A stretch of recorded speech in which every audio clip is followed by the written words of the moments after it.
खुलुमबाय रायजो राजा नोंथांमोन। आं दिनै नोंथांमोनसिम मोनसे गोदान भिडिअ लानानै फैदों। बे भिडिअआनो जाहैबाय माने आसामाव जोंनि बे फायखानानि थाखाय जाय एप्लाइ खालामदोंमोन, जाय बिथांमोना अनलाइनजोंहाय बेनि लिस्टआ सौफैबाय, माने एप्रुभ जाजोबना फैबाय बांसिनानो।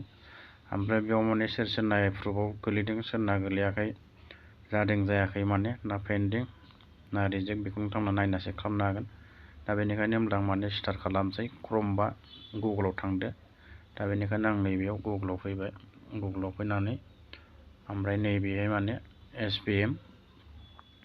एसबिएम रिपर्ट, थिग माने नैबेबादि एसबिएम रिपर्ट सार्च खालामनानै हो। आं सार्च खालामनोसै एसबिएम रिपर्ट। थिग बेयाव सार्च खालामनानै ओमफ्राय माने नैबेयाव स्वच्छ भारत मिशन होननाय दं गोजौआव, बेहाय माने अके खालामना हो। अके खालामना होबाय आङो। लिस्टआव नाम दंबाथ' मोनखागोन नोंथांमोना गासिबो। ओमफ्राय नै थिग बेबायदि मोनसे गोदान पेज फैलायबाय। गोजौआव नैयाव नायबानो जाबाय। नैबे एसबिएम 2.0 IMSI नैयाव फैदों आरोना, आप्स रिपर्टस। थिग बेबादि नैबेयाव फैनानै नैबेयाव दं लास्टावहाय MR70A, नै MR70A, बेखौ आं जुम खालामना होबावनि। नैबे MR70A, नैबेयाव अके खालामना होबानो जाबाय आरोना। अके MR70A अके खालामबाय। खालामबा थिग नैबेबायदि ओमफ्राय नेक्स्ट पेज फैलायबाय मोनसे गोदान पेज। नेक्स्ट पेजावहाय माने गावबा गाव स्टेटखौ सेलेक्ट खालामनो होदो। दा बेनिखायनो जोंना नैबे आसामाव आं माने अके खालामना होनोसै रायजोफोर। अके ओमफ्राय बे अके खालामना होनाय लोगो थिग नैबेबायदि आरोबाव मोनसे नेक्स्ट पेज ओंखारबावगोन। बेयाव माने गावबा गावनि माने डिस्ट्रिक्टखौहाय सेलेक्ट खालामनो होदों।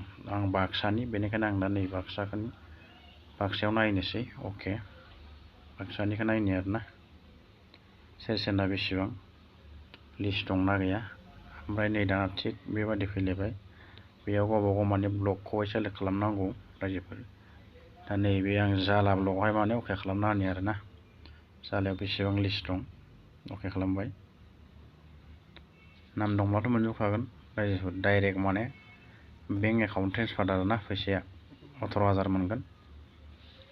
माने खननै सोगोन आरो 9,000 खरै 9,000 खननै सोगोन।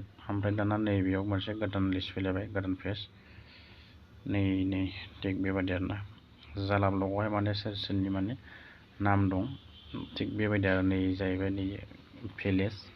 थिग बेबायदि नोंथांमोना नायनो हागोन। नैयाव भिलेज, ओमफ्राय एप्लिकेसन आइडि दंखायो नैबायदि। ओमफ्राय नैयाव फेमिलि हेडनिबो नाम दं बेयाव। ओमफ्राय नैयाव फादार, हासबेन्ड। ओमफ्राय नैबेथिंजाय माने मबाइल नाम्बार, केटागरि। ओमफ्राय नैयाव दङ साब केटागरि। ओमफ्राय जायनिया माने पेन्डिंआव दङ ना, नै थिग बेबायदि ओंखारगोन।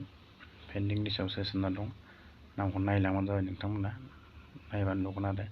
ओमफ्राय जायना एप्रुभ जादों, एप्रुभ नैबे रिजेक्ट जादों। जायना एप्रुभ जादों माने एप्रुभखौ आं खिन्थानि, गोजौआव लांनि। एप्रुभखौ नुगोन। नैबे माने एप्रुभ जाना दं, नै मोननैया 10/4/2023। थिग बेबायदि आरोना, नोंथांमोना नायनो हागोन। बेबायदि माने चेक खालामना गावबा गावनि लिस्टखौ नायबानो जाबाय। नोंथांमोना भिडिअखौ मोजां मोनोबा मोजां नायदो।